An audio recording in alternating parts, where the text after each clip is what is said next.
안녕하세요. 산돌TV 시청자 여러분. 정형외과 전문의 이성윤입니다. 오늘은 십자인대 재건술에 대해서 말씀드리도록 하겠습니다.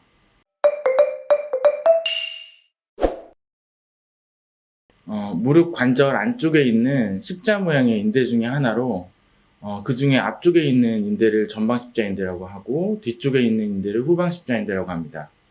이 전방십자인대는 무릎 위쪽에 있는 대퇴골과 아래쪽에 있는 경골을 이어주면서 경골이 앞쪽으로 밀리는 것을 막아주는 역할을 하게 됩니다. 주로 축구나 농구 또는 스키와 같은 고강도 신체 활동을 하면서 무릎이 잘못 꺾이거나 갑자기 방향 전환을 할 때 무릎이 뒤틀리면서 발생하는 경우가 가장 많습니다.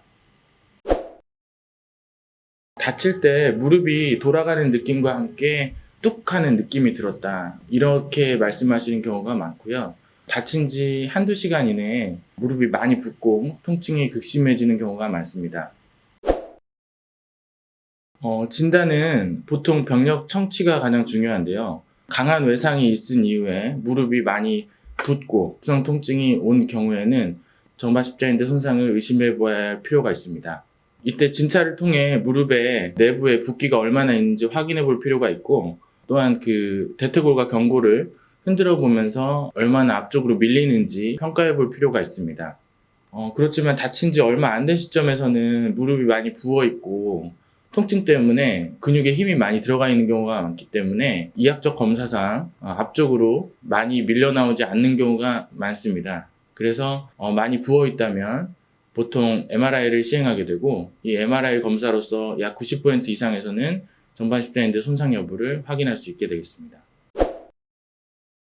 부분 파열인 경우나 나이가 이미 좀 많거나 평소에 스포츠 활동을 거의 하지 않고 무릎을 자주 사용하지 않는 일을 하는 경우에는 보존적 치료를 생각해 볼 수도 있습니다. 그러나 거의 대부분의 경우에서 전방십자인대는 완전 파열로 진단되는 경우가 많고, 그냥 방치했을 경우에는 무릎이 흔들리기 때문에 연골판에 2차 손상이 있는 경우도 많고, 대부분의 경우 수술적 치료를 우선적으로 고려하고 있습니다.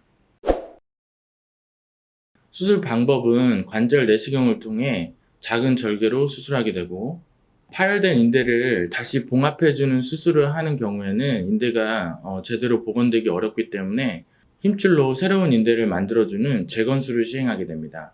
이때 인대를 새로 만들어주기 위해 사용하는 힘줄은 환자 본인의 몸에서 채취하는 자가건과 사체에서 채취해서 제품화되어 있는 타가건으로 나눌 수 있겠습니다. 자가건의 경우 인대로서 생착되는 인대화 과정이 빠르고 감염 발생률이 낮다는 장점을 가지고 있습니다.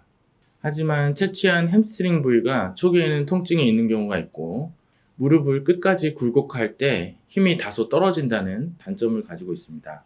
타가건의 경우에는 자가건과 비슷한 정도의 강도를 가지고 있으면서 공여부에 문제가 발생하지 않는다는 장점을 가지고 있습니다. 그렇지만 이식건의 추가 비용이 발생하고 인대화 과정이 자가건에 비해서 다소 느리다는 단점을 가지고 있습니다. 반원상 연골판 손상이 동반되어 있는지 여부에 따라서 재활 기간은 다소 차이가 있을 수 있겠습니다. 보통 보조기와 목발은 6주에서 8주 정도 사용하게 됩니다. 일상생활로의 복귀는 대략 2-3개월이면 가능하게 되고, 스포츠 활동으로의 복귀는 약 9개월에서 12개월 정도 소요되게 됩니다. 스포츠 활동을 하다가 보면 무릎이 다치는 경우가 굉장히 많은데요. 다치고 나서 약간 삔 정도가 아니고 무릎이 많이 붓고 한두 시간 이내에 심한 통증이 한번 나타난다면 병원을 빨리 방문하시는 것이 좋을 것 같습니다. 전방십자인대의 파열 같은 경우는 초기에 통증이 심하다가도 3-4일 정도 지나면 다시 좋아지는 경우가 많기 때문에 이대로 무릎이 좋아지는 거 아니야? 라고 생각하시면서 병원을 늦게 찾는 경우가 많은데, 늦게 발견되는 경우에 치료가 더 어려울 수 있기 때문에 무릎이 붓고 움직이기 힘들다면 바로 근처에 있는 병원으로 내원하셔서 정확한 진찰을 받고 진단을 받는 것이 중요할 것 같습니다. 오늘은 전방십자인대 파열의 치료에 대해서 알아보았습니다. 다음에도 더 좋은 내용으로 찾아뵙겠습니다. 감사합니다.